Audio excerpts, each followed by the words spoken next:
নমস্কার বন্ধুরা, welcome to মধুমিতার রান্নাঘর। আজ আমি আপনাদের জন্য নিয়ে চলে এসেছি সম্পূর্ণ নিরামিষ বেগুনের একটি দারুণ নতুনত্ব রেসিপি। এই রেসিপিটি রান্না করা যায় একদম খুব সহজে এবং উপকরণগুলো খুব ঘরোয়া উপকরণ, যেগুলো বাড়িতেই সবসময় পাওয়া যায়। তো চলুন পুরো রেসিপিটি দেখার অনুরোধ রইল। আর যারা আমার চ্যানেলের নতুন ভিউয়ার্স, তারা আমার চ্যানেলটিকে সাবস্ক্রাইব করবেন, লাইক, শেয়ার এবং কমেন্ট করে আমার পাশে থাকবেন। এখানে আমি বেগুনগুলোকে নিয়ে নিয়েছি। বেগুনগুলো একটু লম্বা, তাই এটা দুটো ভাগে ভাগ করে একটু লম্বা করে কেটে নিয়েছি। এখানে আমি একটু লবণ এবং একটু হলুদ দিয়ে এবার একটু ম্যারিনেশন করে রাখবো।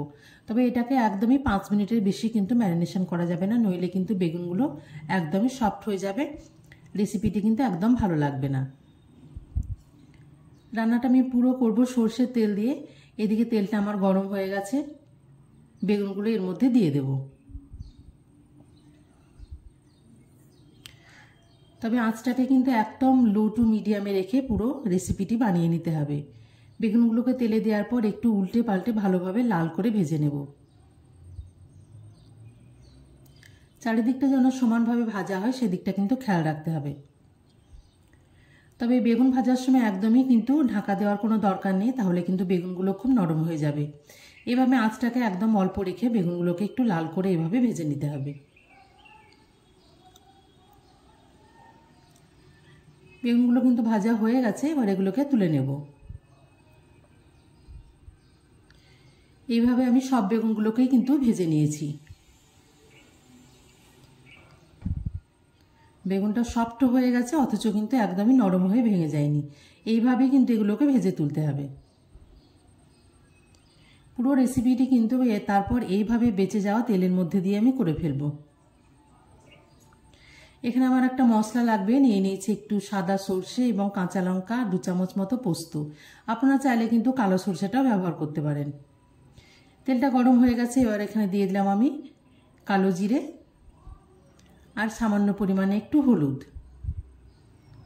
তারপর এখানে দুটো জিনিস ভালো করে পেস্ট করে যে মশলাটা তৈরি করে রেখেছিলাম সেটা এর মধ্যে ঢেলে দেব।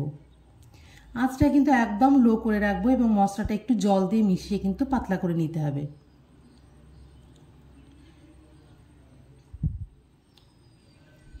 এখানে আমি আরও একটা রেসিপি মশলা লাগবে আমার, সেটার জন্য লাগবে আমার এখানে 2 চামচ মতো নারকেল বাটা বা কোকোনাট পেস্ট। মাত্র 2 চামচ দিলেই কিন্তু হয়ে যাবে। খুব ভালো করে মিহি করে পেস্ট করে নিতে হবে মিক্সিতে। তারপরে সব উপকরণগুলোকে খুব ভালোভাবে মিশিয়ে একটু অপেক্ষা করতে হবে যেন মশলাটা থেকে তেল ছেড়ে আসে।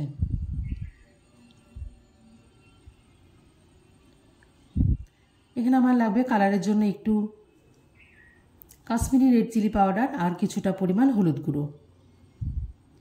খুব ভালোভাবে মিশিয়ে নিয়েছি এবং এটাকে একদম লোতে রেখে কিন্তু মশলাটা খুব ভালোভাবে কষিয়ে নিতে হবে।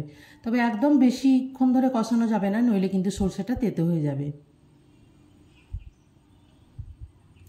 দিয়ে দিলাম প্রয়োজন মতো লবণ। আর যেহেতু নিরামিষ রান্নাটা একটু মিষ্টি মিষ্টি হবে, তার জন্য দিয়ে দিলাম সামান্য পরিমাণে চিনি।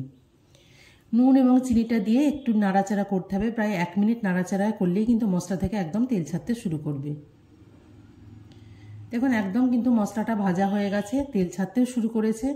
এবার এখানে আমি আমার প্রয়োজন মতো 1 থেকে 1.5 কাপ মতো জল ব্যবহার করব। মশলাটাকে খুব জলের মধ্যে ভালোভাবে মিশিয়ে নিতে হবে এবং অপেক্ষা করতে হবে যেন একবার এটা ফুটে উঠে যায়। এবার ভেজে রাখা বেগুনগুলো এর মধ্যে দিয়ে দিতে হবে। তবে বেগুনগুলো দেওয়ার পর কিন্তু একদমই বেশিক্ষণ ফোটাবো না, তা নাহলে কিন্তু বেগুনগুলো একদম নরম হয়ে ভেঙে যাবে। খুব ভালোভাবে মিশিয়ে নিয়েছি, জলটা কিন্তু ফুটে গেছে। এবার কিন্তু জলটাকে একদমই ঝোলটাকে অফ করে দেব। অফ করে দিয়েছি। তারপরে এখানে বাকি যে বেগুনগুলো আমি ভেজে রেখেছিলাম সবগুলোই কিন্তু এবার এখানে মিশিয়ে দিতে হবে।